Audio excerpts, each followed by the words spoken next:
Malachi chapter 1 conveys a strong rebuke about God's love and the priest's unfaithfulness. God reminds Israel of his special choice of them, contrasting it with Edom's rejection, yet rebukes the priests for offering defective sacrifices and despising his name.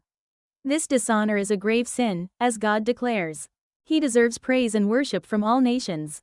Through this, God reveals his love and desires true worship and honor from his people and leaders, calling them to repentance and reverence.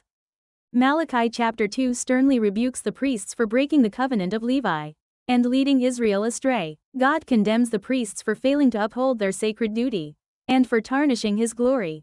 Additionally, the people violated God's law by marrying foreign women and betraying their wives through divorce, breaking the sacred marital covenant. God demands faithfulness in relationships and worship, urging the people to restore true devotion and integrity. This chapter reflects God's holiness and love, calling his people to repentance and a life of fidelity to him and one another. Malachi chapter 3 warns of the day when God will send his messenger to prepare the way, followed by his presence in the temple.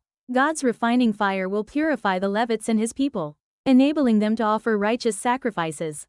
Returning to God through tithes and offerings symbolizes obedience and trust, bringing promised blessings. The faithful will be remembered, and the distinction between the wicked and the righteous will be clear on Judgment Day.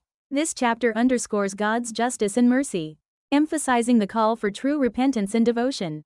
Malachi chapter 4 speaks of the great and dreadful day of the Lord, prophesying judgment for the arrogant and wicked, who will be consumed like chaff, while those who fear the Lord will experience healing and restoration under the rising sun of righteousness. Elijah's coming, fulfilled in John the Baptist, symbolizes God's call to repentance before this day.